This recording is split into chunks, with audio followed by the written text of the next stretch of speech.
All right, good afternoon. Good afternoon. It's Sunday, June 29, 2025, 1 p.m. Central Standard Time. I always have a little bit of a hiccup. You're watching Co-op for Two. You're watching the fourth and final letter of a Dear Holmes case we've been playing called The Friendly Hand of Death. We've been playing it over the last month, every Sunday. And this will be the solution letter that we read. But we're in a kind of a strange situation here. I forget how many of these we've played, but we've played like a year's worth. I mean, we've played a lot of these cases. Sometimes when you get to the end, by the time you get to the final letter, you just know everything. You feel like, okay, we understand this case completely. This last case that we've been playing is just about on the opposite end of that spectrum. It feels like every letter we've gotten has been more confusing and perplexing. And I think it's safe to say that no one who has talked to me about this case, and there's a sort of hardcore group in the Discord trying to figure things out, no one has any confidence that they understand the case. In fact, with most of these kinds of situations, I like to challenge people. Okay, I know your brain won't strikes down any theory, but force yourself to come up with a theory. And everyone has really been struggling even to come up with a theory, let alone one that they feel confident about.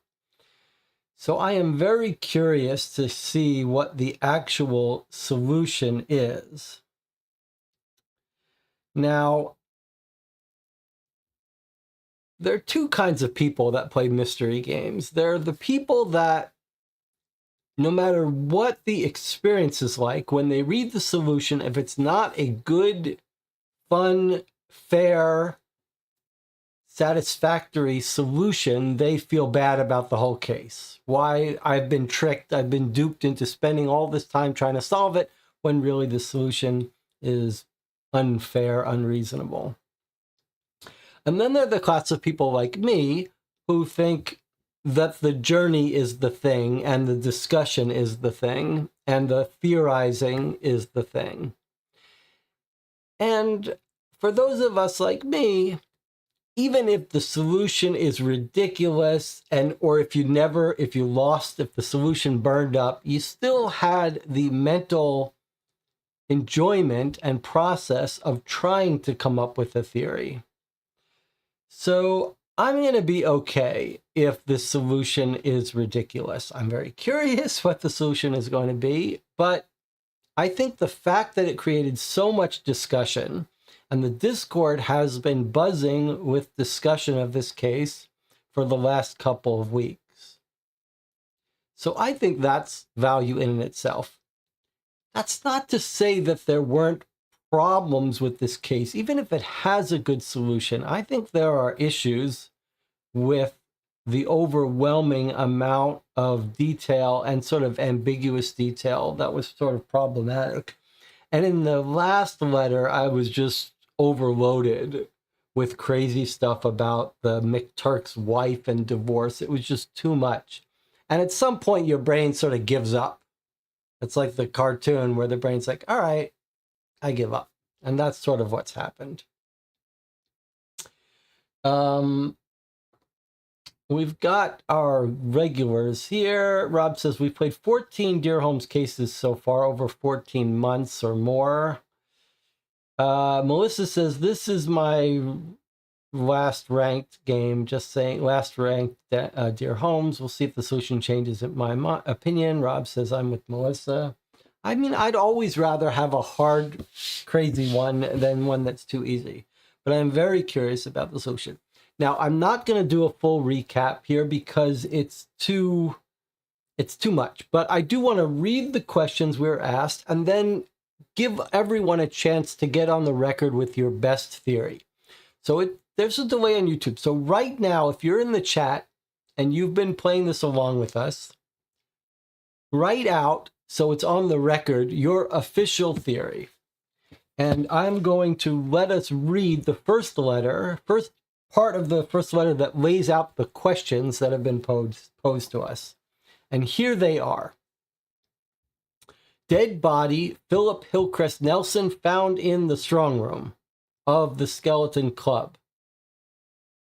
Asphyxiated. No oxygen, dies. He's got a cigarette case on him, even though no one is allowed in this room without a cigarette case. The last people who have the keys to this place say it was empty at 3 a.m. when we left. So no one knows how he got in. No one knows if he broke his way in. Why couldn't he break his way out? Anyway, here are the questions. How exactly did Philip Hillcrest Nelson, end up dead in the strong room? What connection, if any, is there between the three Nelsons? So the other thing we've just figured out is this guy died on the 26th of October. He died on, there's a little bit of a date error in this game. But anyway, he died on the 26th or so. And then we're told about two other Philip H. Nelsons. One walks right into Watson's office, Philip Herbert Nelson. He walks right in, he tells this weird story about someone showing up at his house, a messenger with a Cockney accent and bad English, saying, "My employer's giving you the chance to make things square. Best be put the way they should be by tomorrow night."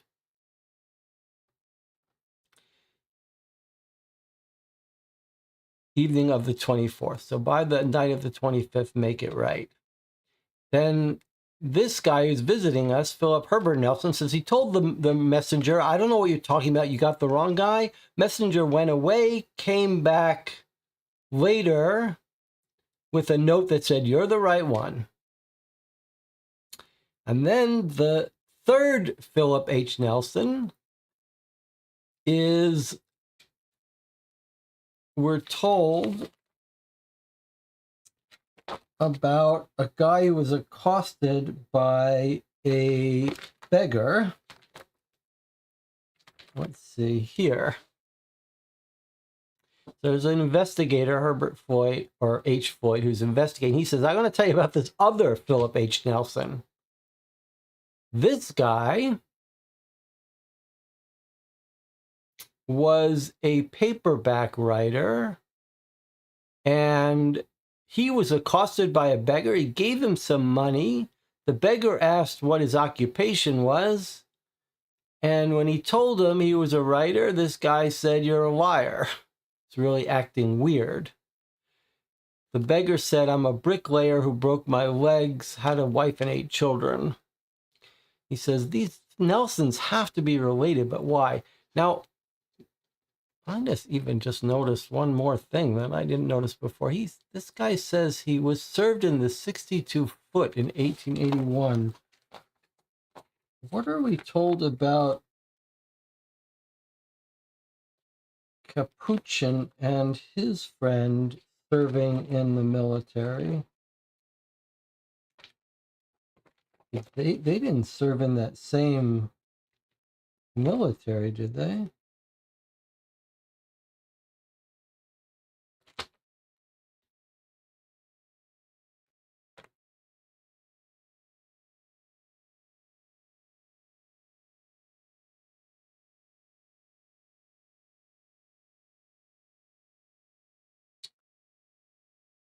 Does anyone remember? We're told that Capuchin and his friend who work here are loyal because one saved the other in the military. I just want to make sure they're not in that same military.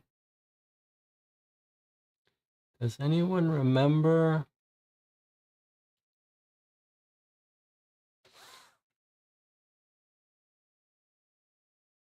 It's in the second letter, the beginning of the second letter.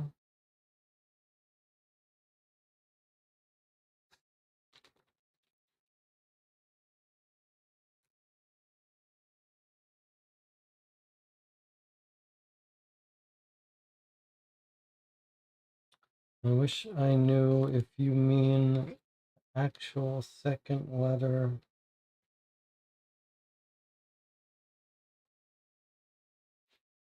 Here it is. They served in the 99th foot after Childers reforms in 1881. And the beggar who accosts the guy who served in the 62nd foot in 1881. So different division, same year though. Okay.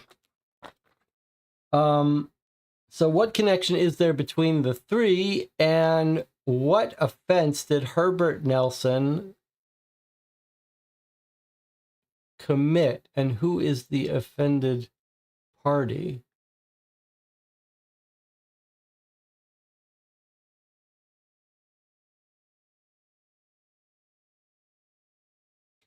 Hillcrest Nelson is the dead guy. What's the connection between the three, and what offense did Herbert Nelson, it's asking us, not what offense did the dead guy commit. What offense did the guy who visited us here commit, and who did he offend? Okay, so I tried hard to find a theory that worked. So did everyone in the Discord. I don't think we succeeded. I did challenge everyone to come up with some theories. I even challenged you to come up with your craziest theories. There are a couple of odd clues. Some really odd clues. We had a whole letter that seemed to be involving this poker game. There were lots of things that didn't make sense. Like, why are they playing poker when they shouldn't be? Why is he tracking his own tells? Why is he writing down these stock numbers? All kinds of crazy stuff that we didn't really get good answers to, or really couldn't figure out any answers to. Lots of different people involved. Eventually, they go to his house and they find in the book of the dead guy, he's got a book of the other Philip Hillcrest Nelson, the writer, that they connect because of penworm, a phrase that our dead guy wrote in a secret compartment in his cigarette case. They find copies of the ledger of the club that he was auditing. And then at our very last letter, they compare the audit the actual general ledger and the ledger at the dead guy's house, and they find one discrepancy. There's 4,000 pounds worth of stock that the club owns. The general ledger and the audit say that these were purchased, and our dead guy's private copy, hidden at home, says that they're gifts. We're given a little bit of a motive why they might be gifts to get away with this bribe, and why they might want them recorded as purchases so they don't it doesn't become seen that they got gifts. And we got an interesting thing here where the detective, chief of Hobart Floyd, says, I think I figured it out. He says, he gives his theory. So this is his theory. And he points out the two key things. First of all, he's sure it's the discrepancy between the 4,000 was recorded one way or the other. And he points out one other big important thing, that our guy Herbert Nelson comes every Monday and every Wednesday and Friday, or Monday and Friday, but he showed up for 10 minutes on a day he wasn't scheduled to show up. And that seems important. But when he presents his theory, our guy says, no, your theory can't be right because he was killed by the guys in the club. Why would you send him this note when he was due to come in the next day? And he says the panhandler accosted him on the 22nd. So why would he be doing that? All right. So you can see I'm a little bit lost here, but let's see if people have presented. Okay, no one's presenting any theories. Are we sure we have all the letters? Yes, it seems so. All right, so I'm going to give you my best theory. I bounced around a bit, and our scene had a very fun, crazy theory. I had some crazy theories too, but I'm going to give you what I think. This is how I tried to reason about it for a second. First of all, I thought, okay, maybe this final solution is close, but it's a little bit wrong. So here's the theory I came up with. Partial theory, at least. First of all, I think maybe this guy gets accosted by the beggar who thinks he's lying about his occupation. I think maybe that's a coincidence. I don't see any reason that has to be related. Maybe it is, maybe it's not. And I don't have a good, there's like a little fruit fly or something. Okay, so, but here's my basic idea now. My basic idea is that the stocks were made as a gift to bribe the club owner and McTurk, who we're told are sort of politically active. And then Philip Hillcrest Nelson is hired to do the audit.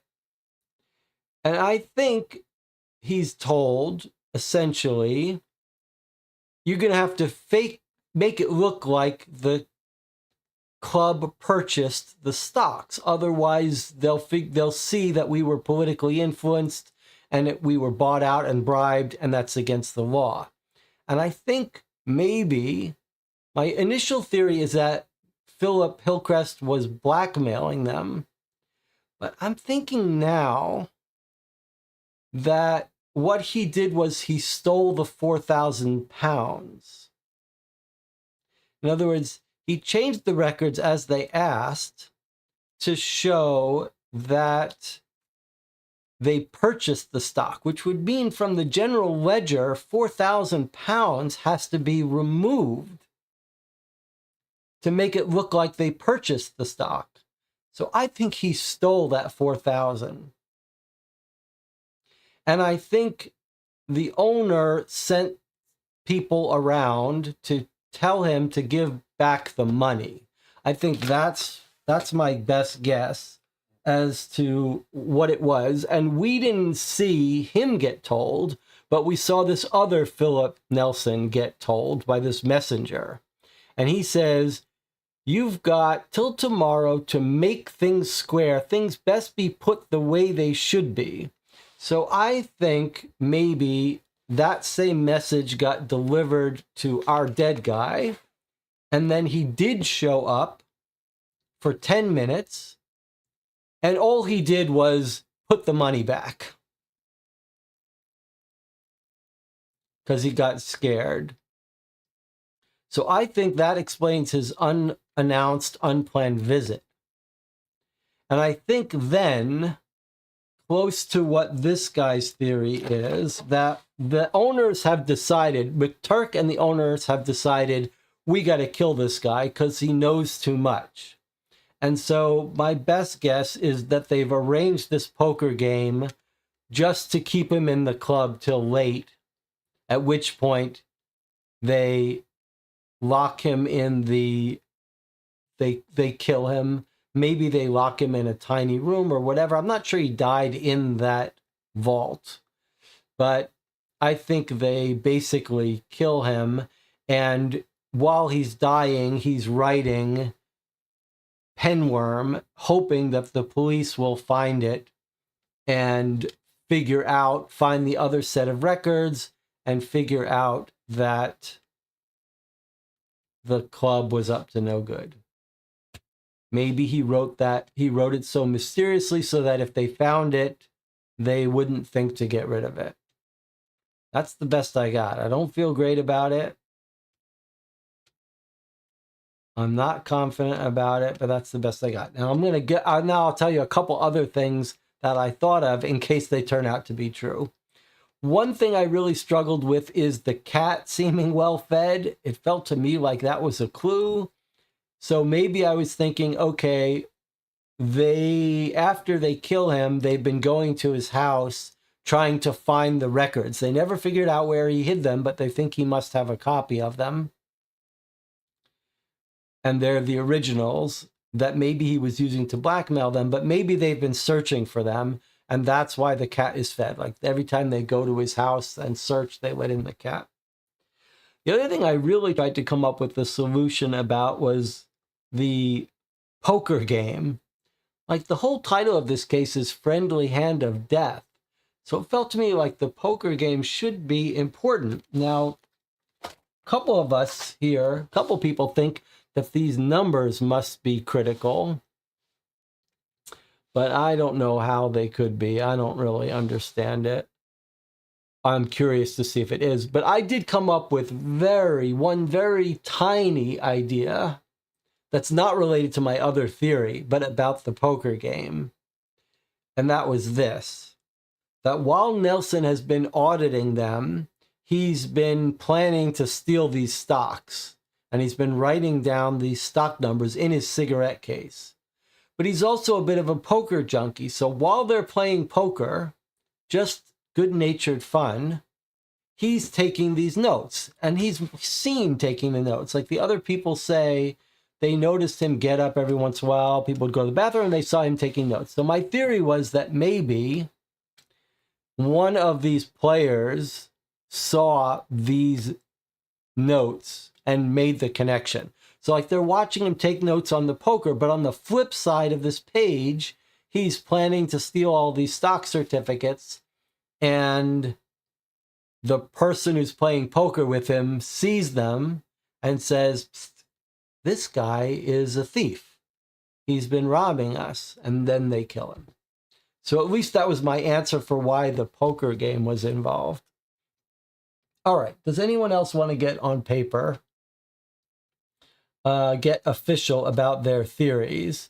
I had an alternate theory that he was trying to blackmail the builder.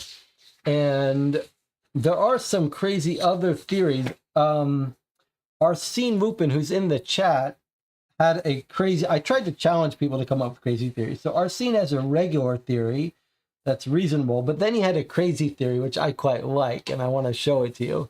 He said, here's his crazy theory. My crazy theory is that the whole story is made up by Nelson, the writer. He wants to become famous by presenting a problem that even Holmes cannot solve. He's currently holding Watson hostage, writing the letters signed by Inspector Foyt. That explains the digressions, the $5 words, the ridiculous names. He even made one of his books play a central role in the mystery out of vanity, which I quite like. And I do feel like it's not going to be that surprising if it turns out there's some craziness going on with Nelson, and that Nelson isn't still alive in his apartment feeding his cat.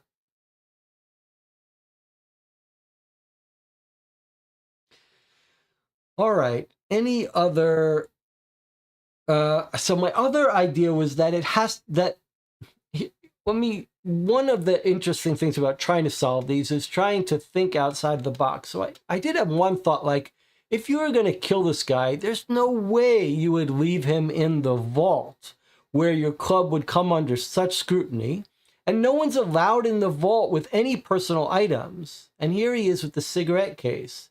And the last person to see him was Capuchin, who finds him. So, like, you'd be bringing blame on yourself. You'd be bringing suspicion.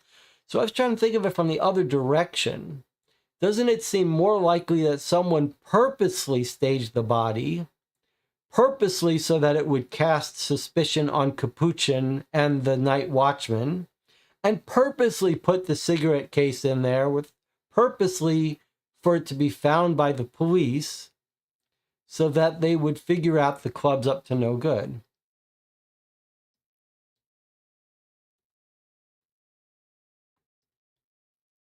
Another partial theory. I'm trying to cover all our bases. All right, if no one has any other theory, we're going to read the solution now. And we're going to read it without comment till we get to the end. Are you ready? Are you ready for the most perplexing case of Dear Holmes that we have ever seen? Here we go. Looks like a big, healthy 4 pages.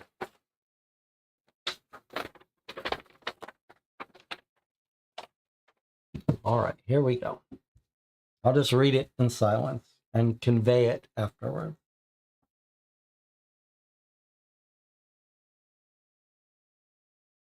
Oh, you guys probably want to see it too. Okay. Here's Holmes. He's going to come up with a solution for us.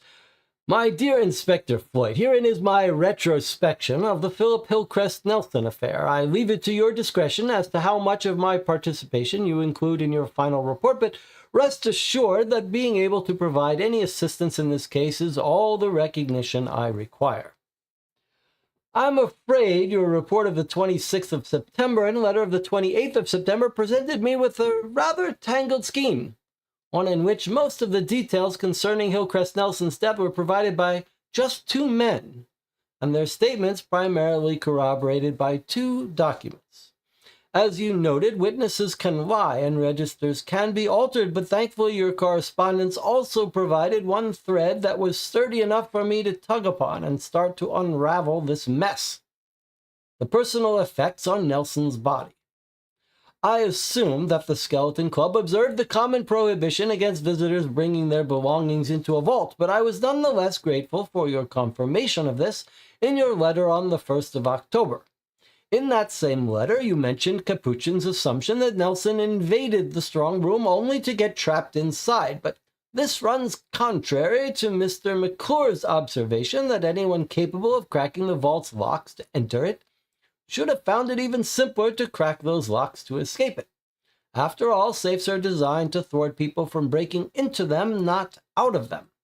And since there is nothing to Nelson's history to indicate he ever cultivated skills in burglary, his inability to escape suggested that he had assistance in entering the vault, and that it was this person who trapped and abandoned him. This being the case, I was confounded that Nelson had not left a message identifying his murderer. This would have been the natural thing to do, and the extremely worn condition of the nub, in contrast to the honed condition of the pencil in Nelson's Vesta case, substantiated that it had recently been used for more than recording a few poker winnings. So then where was the message? I could think of three explanations. One, the idea of such a message somehow never occurred to Nelson. Two, Nelson did write a message, but it was pinched before Crossmore's arrival.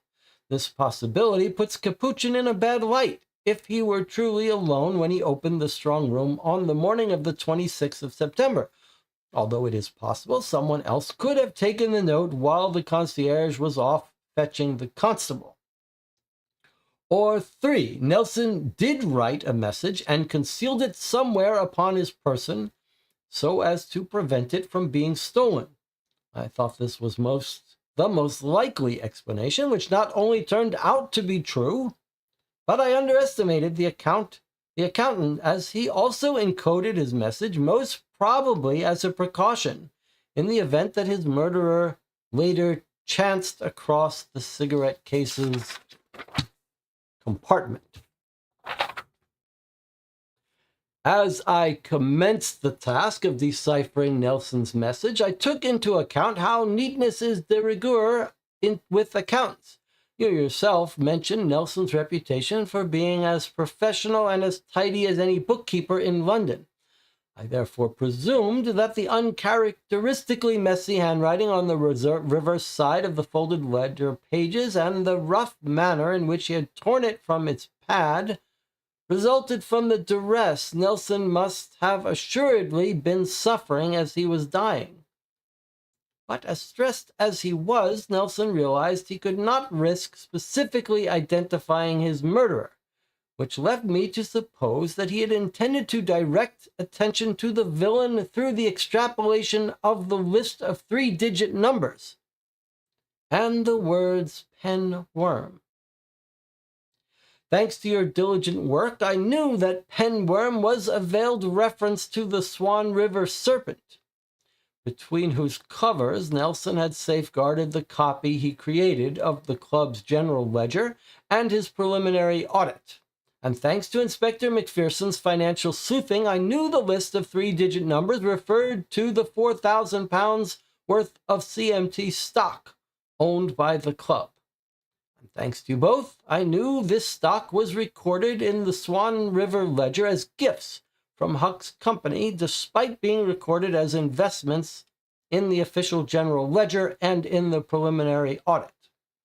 I also had the benefit of your reports and letters, as well as the newspaper clippings that you mailed me, and armed with this data, I determined that McPherson was approaching the truth when he postulated that Nelson originally delivered the preliminary audit report to Capuchin before the 25th of September. Instead of the 23rd, however, Nelson delivered it on the 20th or 21st of September. I say this because either date would allow for the discovery of the error in the general ledger, followed by the insolent panhandler on the 22nd, the nondescript messenger on the 24th, the threatening note on the 25th, and the Conte cruel death of Hillcrest Nelson on the 26th. I then plotted these incidents to the link between them all, the tarot room poker game, and re-examined everything that had occurred before, during, and after it. The result was that there was only one person directly or tangentially involved in the game who possessed the necessary knowledge, resources, motive, and opportunity to kill Hillcrest Nelson. Let me assure you that I did not overlook the possibility that Behan or Hux suspected Nelson of cheating, or that Nelson suspected one of them of the same, and that a fatal confrontation could have ensued, but I ruled this out. Behan's losses were too steep for him to have been cheating, and it would have been folly for Hux to risk such a scandal for such paltry a reward, especially with the Streatham vote on the horizon. Much the same could be said for Nelson. £99 is not so princely a sum to justify the possible damnation of his career. A case might be cobbled together that Behan and Hux had the opportunity to dispose of Nelson, but it would be a rickety one at best. Nelson was the one person in the tarot room not resented by Behan or Hucks. Neither man even protested that Nelson was keeping notes during the game. Beyond that, there is no evidence that Hucks was even aware of the error in the general ledger at the time. I therefore eliminated both Behan and Hucks as suspects. In contrast, Capuchin and Bethany did have the opportunity, and as I will explain in a moment, Capuchin could have had a motive. In spite of this, neither man possessed the resources to mount a clandestine hunt for Philip H. Nelson, so I cautiously eliminated them as suspects too. The Honorable Mr. Wesley did not play in the game, but as Inspector McPherson so adroitly laid out, he did possess a motive, or should I say he might have, had he been aware of the error, but we have no evidence that McTurk ever informed Wesley about it. This leaves McTurk as the one person who we definitely know possessed the opportunity, resources, knowledge, and, as I shall now explain, motive to kill Nelson. Your report of the 26th of September notes McTurk's explanation for residing at the Skeleton Club since the 5th of August. There's no further mention of it in your report of the 29th of September, nor in your correspondence of October 1st. I had to assume that for whatever reason you are not trying to confirm its unspoken assumption that McTurk is an adulterer, which is why I requested you inquire with Langdale Pike, even though I realized this would put him in a delicate dilemma. Pike pays for his bread and cheese by being the all-seeing eye of the metropolis's scandals. So unlike the members of the Skeleton Club, his survival depends upon maintaining precious access to St. James clubs. Nevertheless, Pike succeeded in communicating the information we needed. Pike would have told you if Georgiana McTurk was not an alias for Felissa Ankers, as such a confirmation could not injure him. Pike also trusted that we would be able to employ the data you collected from the Court of High Justice to discern the reason behind McTurk's bare-bones explanation and its apparent self-accusal. It was better to reconcile himself to estrangement and an undeserved but minor stigmatization than embroil the child and relegate himself to a cuckold. But then the error in the general ledger presented McTurk with an opportunity to settle the books with co-respondent, albeit in a brutal and Pyrrhic fashion. It is possible that if McTurk did nothing to correct the error in the general ledger, then the official half-year audit may have questioned the reason CMT had gifted the club 4,000 pounds of stock. If word of this suspicion got out, then Bulling or some other scribbler at the Central News Agency would have likely pounced upon the news and written articles that could have hinted at Wesley's reputed proprietorship of the Skeleton Club, Behan's accusations against Hucks, and Wesley's well-documented influence with the Tories. If that happened, then the upcoming Streatham vote would have been placed in jeopardy, and Wesley's reputation might have been impaired beyond polite society's ability to pooh-pooh. The problem was there was no guarantee that the gifted shares would be called into question. After all, Nelson apparently saw nothing untoward about them. If McTurk wanted to be certain that this series of unfortunate events became a reality, he could not leave matters to chance, even if that necessitated an innocent man's life. McTurk had access to the club's membership roll, so he either knew or could look to see that it listed Hillcrest Nelson as Philip H. Nelson, which presented him with a legitimate excuse to dispatch an acolyte on a search for Nelson. I used the singular because the averageness and similar dialect of the messenger and panhandler strongly suggest McTurk only enlisted one acolyte. Most likely, McTurk dispatched this acolyte on the 20th or 21st and then informed Hillcrest Nelson about the error in the general ledger on the 22nd or 23rd. This would explain why Nelson sojourned to the Skeleton Club on a Monday rather than his usual Wednesday or Friday, as he needed to retrieve his audit report and the club's general ledger to correct them. Nelson then returned these on the 25th of September. but only after creating and concealing his own copy of the general ledger and his original audit report. We must pause here a moment to ask why Nelson did this. If he harbored ideas about holding the gifted shares over Wesley, then a copy of the general ledger would have been of no benefit. Without the genuine ledger, the matter would eventually boil down to his word against Wesley's, and there is little doubt about whom the authorities and the public would believe. I theorize Nelson did not sense he was in peril. Rather, he simply created the copy as a precaution in the event he was ever forced to defend his professional reputation. Unofficial as the copy is, it does plausibly explain how Wesley could have been reimbursed for suborning MPs. Returning to McTurk's plan, at this point it was impossible for him to proceed without Capuchin's assistance, but he had a valid excuse for requesting the concierge's aid, which was preventing the official auditors from learning about the gifted stock certificates and the possible damage this might cause. What is more, the error in the general ledger was likely due to an oversight by Capuchin, who is competent enough to perform day-to-day accounting duties such as making the club's deposits, but not so proficient that a professional accountant wasn't needed to prepare the twice yearly preliminary audit report. So if need be, McTurk could have coerced Capuchin into assisting him by pointing out that it was the concierge's oversight that had placed the club, its owner, and even Hux in peril. This is the potential motive I alluded to earlier for Capuchin. Once the concierge's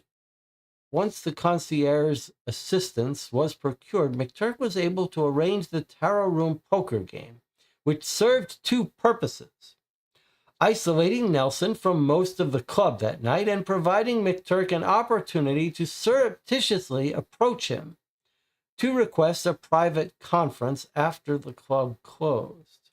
The best laid plans of mice and men often go awry, however. McTurk did not foresee Nelson keeping notes during the game, which thwarted McTurk from approaching the accountant without arousing Hux and Behan's curiosity. McTurk also did not foresee Nelson wanting to deposit his winnings in the strong room, but McTurk adroitly pivoted by having Capuchin approach Nelson in the foyer. All Capuchin had to do was inform Nelson that McTurk still had some concerns about the audit report and wished to discuss them in private after Nelson had stored his winnings. By then, Hux would be in his room, Behan would have departed, and Capuchin could have made certain the establishment was otherwise vacant. As for gaining entrance into the vault, McTurk simply had to borrow Capuchin's guard key under the excuse that he did not want to alarm Wesley, possibly unnecessarily, by asking the owner for his key. Once Nelson entered the vault, McTurk was free to shut and lock the door behind the accountant. Then once he returned upstairs, McTurk could forge Nelson's outgoing information in the attendance register. If Nelson hadn't already signed and dated the register at Capuchin's request, if he hadn't already done that. From there, McTurk only had to return the guard key to Capuchin on the way back to his room and go to bed. As soon as Capuchin reported finding Nelson's body, the gears of vengeance were set into indefatigable motion. In short order, the clandestine hunt for Philip H. Nelson was discovered, aided in no small part to the panhandler's sauciness, the messenger's extreme ordinariness, and the perplexing timing of the threatening note, all of which were designed to call attention to the search and Wesley's ostensible part in it.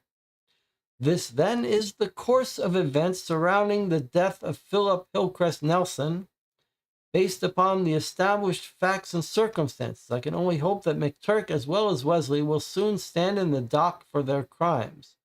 Perhaps the wheels of justice will catch up with them, or public outcry will demand it, or Capuchin may be persuaded to break his resilient silence regarding the matter.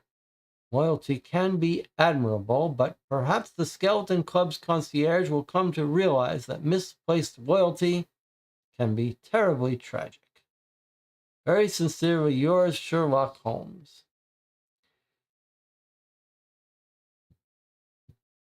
So the part, I guess we got some parts of it right. The part about the poker game really just being to keep him late in the club, which was suggested by someone else, maybe Arsene, early on in the Discord. But this theory that the body was purposely staged to get the club, to bring attention to everything, to get the club in trouble, seems like it was the right angle. And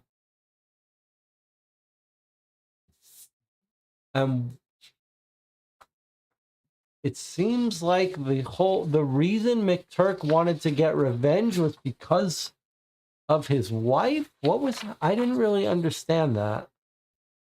Then he got Capuchin to help him, but tricked Capuchin. What was the part about McTurk's whole motive being about his divorce?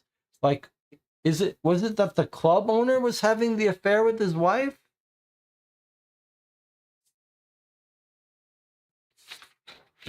Did anyone follow that? That was the part of the last letter that I sort of completely overloaded me. McTurk's explanation for resigning at the club. Then they ask Pike. Pike communicated the information. Pike would have told you if Georgiana McTurk was not an alias for Felissa Anchors. By playing coy, Pike in essence confirmed that Anchors and McTurk are the same woman. And he trusted that we would figure out that McTurk's better to reconcile him to estrangement than embroil the child and relegate himself to be a cuckold. So I guess we're being told that that one part of the story that I just overloaded me about McTurk's wife. I mean, credit to, I forget if it was Marlene, who was so convinced that it had something to do with the wife.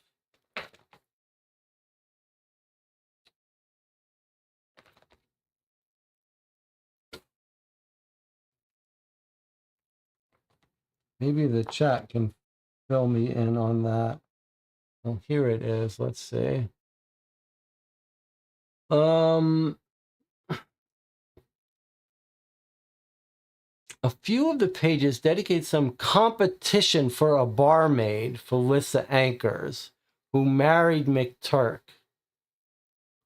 Anchors still does not disfavor Wesley. Okay, so that was it. McTurk wanted revenge on Wesley because apparently his wife is the same person. I cannot entirely confirm they're the same woman. I can confirm that Mrs. McTurk is finalizing arrangements to travel to Paris.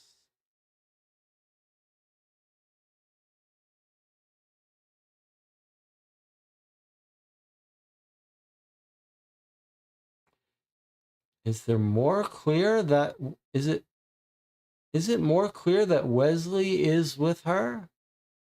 Anchor still does not disfavor Wesley.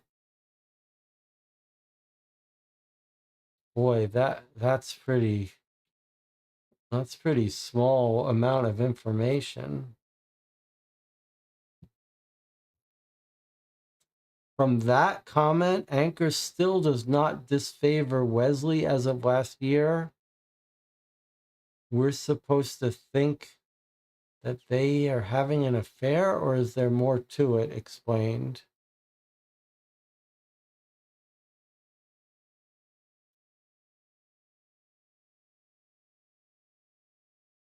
Go to the probate. They filed for divorce. I don't see anything more about her being with Wesley.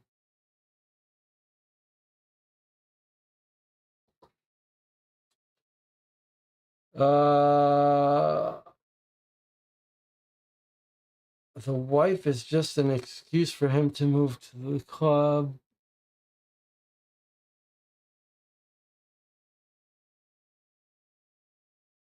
Well, I guess I still don't understand it. I don't understand what you're saying. I don't even understand the chat talking about it.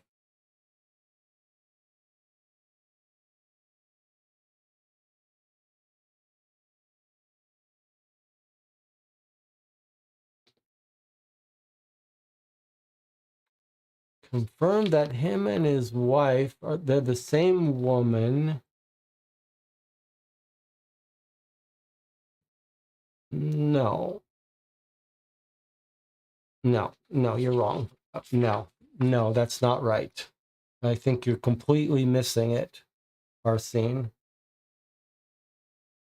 It's not that they're faking the divorce so he can stay at the club. It's the whole point is that the wife is cheating on him and he's not, and he's leaving better to reconcile himself to estrangement and a minor stigmatization than embroil the child and admit that the child is Wesley's and stuff. So that's what he's saying. He's saying that he wants to get revenge on Wesley because Wesley is the father of his child, of the child with this woman, that Wesley and he competed for this woman, and Wesley, he wants revenge on Wesley.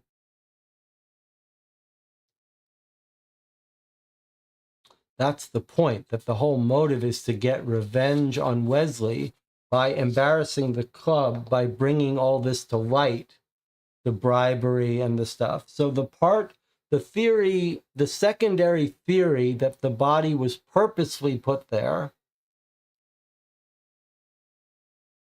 Yeah.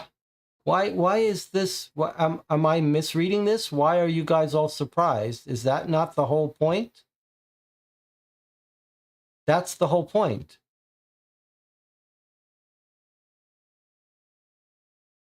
That's the whole point, is it not? Am I misreading this?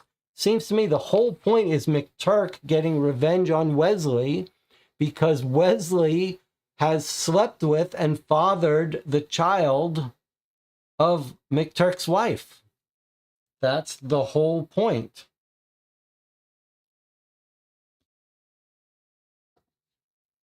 That's the whole point of the motive for why McTurk is doing this.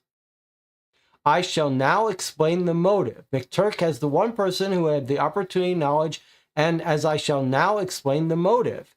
And now he says about this woman who's his wife is a woman that he and Wesley competed over.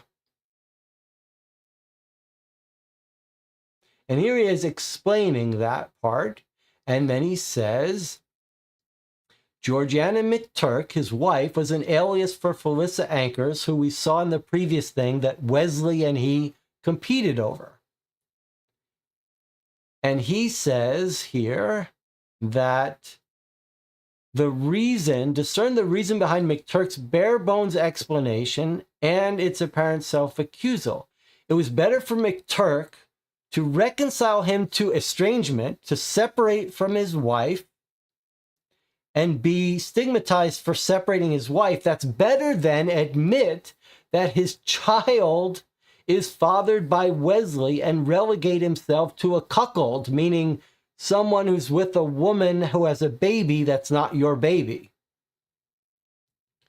So then he realizes, I now have an opportunity from the ledger issue to settle the books, to get my revenge on Wesley in a brutal and Pyrrhic fashion. He's going to burn down Wesley's whole club's reputation. That's what it's about. That's the whole motive.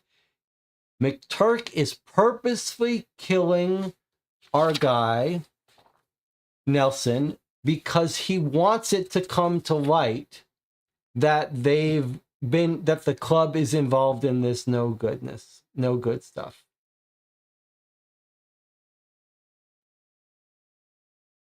So even after reading the solution, the whole chat missed it. Usually I miss big chunks, but I think in this case, the whole chat has missed the whole motive stuff. But I think it is, so part of our secondary theory was right, that the body has been purposely put in there, purposely hoping to be found. And that was the case I made about how Capuchin wouldn't do it because he would be the obvious person to suspect. And now what we hear is that McTurk sort of tricked Capuchin to help him, but Capuchin didn't know that McTurk was really leaving a body in there, and that he purposely left it in there. Maybe there was a note and he took it away before it came out. But McTurk wanted all this to come to light, and maybe even staged all those people visiting the other Philip H. Nelsons purposefully so that the cops would investigate it.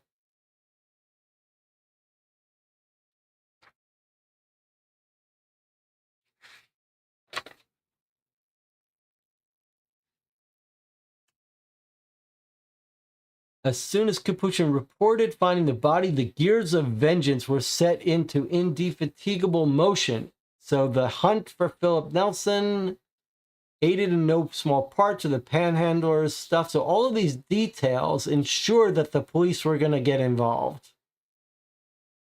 All the threatening note, all of which were designed to call attention to the search and Wesley's ostensible part in it.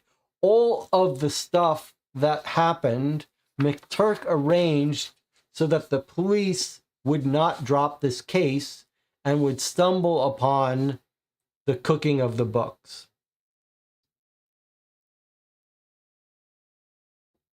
So McTurk is killing some random dude to cause Wesley some inconvenience. Why not kill Wesley instead? I don't know. Maybe it's not that easy, but it's not some inconvenience. He's going to ruin his life.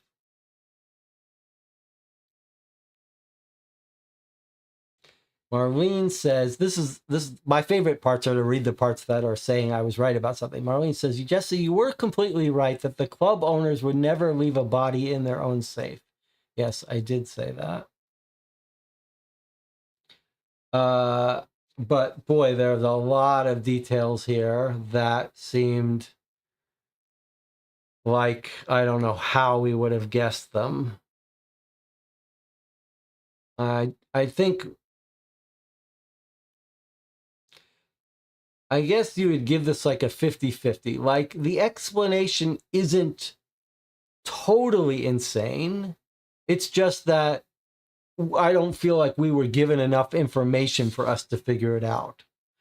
But at least it wasn't like tunnels and a cat that was in there and the cat was the murderer. So I feel like there's a lot of things that are happened behind the scenes that we would have no way of guessing the solution. But on the other hand, it wasn't like, the cat dug a tunnel and he was allergic to a cat bite and so on.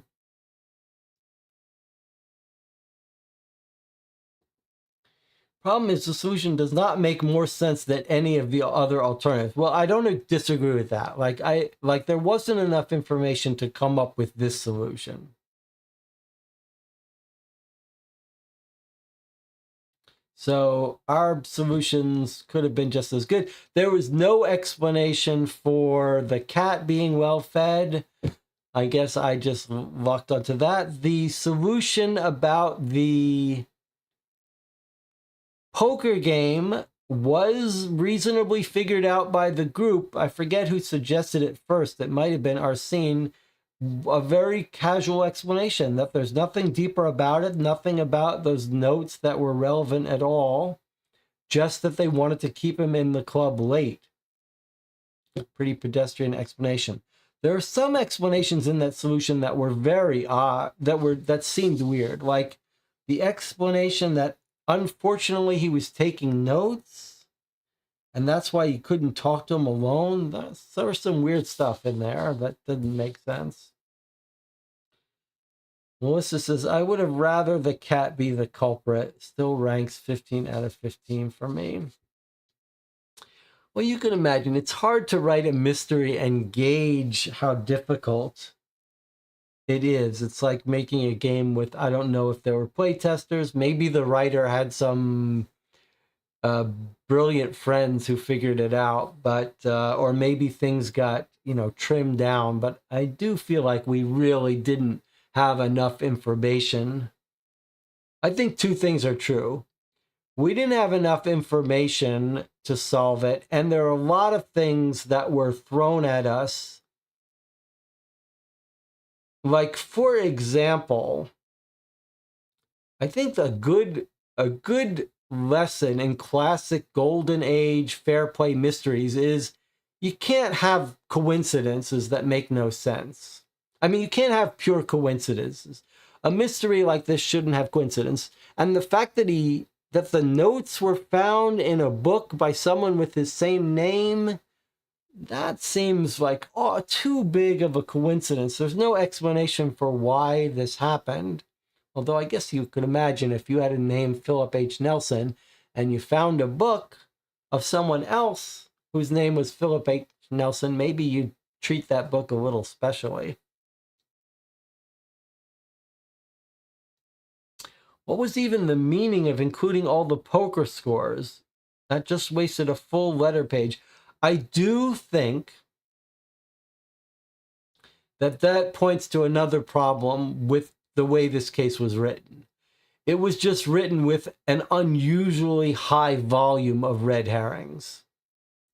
And I feel like that formula was off. Certainly off for what we're used to. Like, it's okay to put a little red herring, but I feel like 80% of this case was red herring. And that is too much. The whole case was a red herring, says Rob. All right, so if we're speaking to the author, we're trying to give some constructive criticism. And one piece of that criticism was there's too much red herring. I was convinced the cat being well fed meant something. And there were the whole thing about him coming in early to hand over the stuff. Oh, it's just too many possible explanations, not enough clues about what really happened. Anna says, I didn't like this case. Hard to follow, no enjoyment from reading the letters. Almost like reading a crazy person's diary. Felt like a math lesson. Well, I mean, I did like the last there's a case to be made about too much detail in a case. I think Melissa is right. I think we were overloaded with detail that was not relevant. Like the whole poker notes. I mean, there's a lesson to be learned in that, in terms of, like, it wasn't just the poker scores, it was the stock certificate numbers. Like, it was just so much detail that was irrelevant, that just overloaded our capacity to figure out what was distinguished between what was relevant and what wasn't. And when those proportions are off and you've got a 90% red herring case with tons of detail, then it's hard to justify any solution would be conceivable. It's hard to find the solution.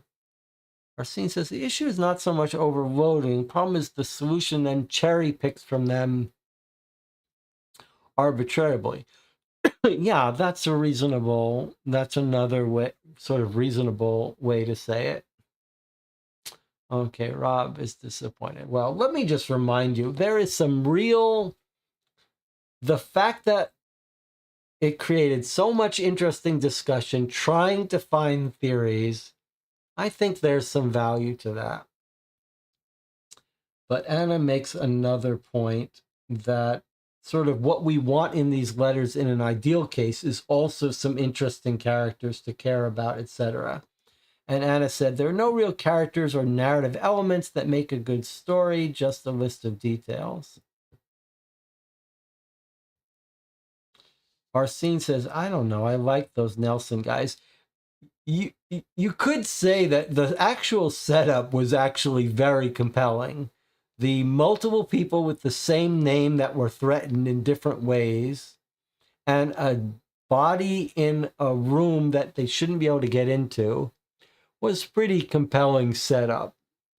Just it wasn't, the rest of it was not quite, didn't quite live up to that. All right, let's wrap it up here. I think my plan is, even though I don't really want to do it, I think my plan is to do a channel update next Sunday. And then a week from then, we'll start another play-by-mail case, Dear Holmes, perhaps. Yeah, so I do hope you'll tune in next Sunday for a channel update. In the coming days, you'll see a couple more reviews get posted. We just finished playing yesterday a really excellent big deluxe cold case that you see behind me here, Detective Box Woodlock University. We played about 20 hours over the course of 2 weekends. Really quite good. I'll try to put up a spoiler-free review of that soon. Any final comments? DJ Moneycut says, notwithstanding the solution, it did feel like a classic Holmes scenario. Yes, I think you're right.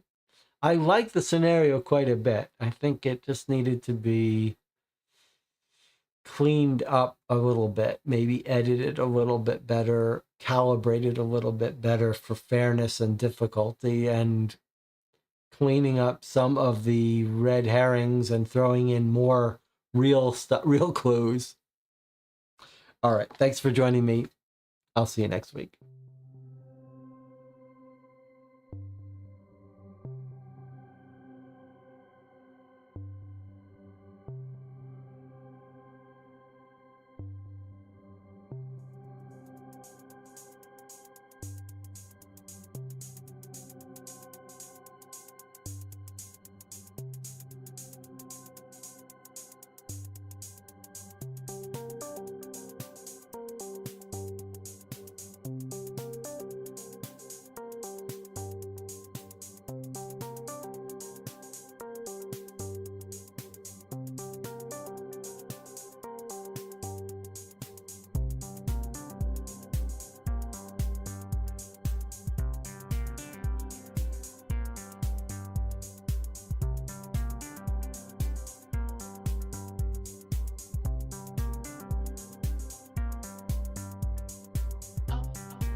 I'm back for a second because I want to show you my notes. So I gave you my main theory. And then down here, Jesse's crazy theory. Someone is deliberately trying to get the club in trouble. They have staged the body, staged the note, purposefully helping police figure it out. I want a theory that explains the cat. Just wanted to get that on the record.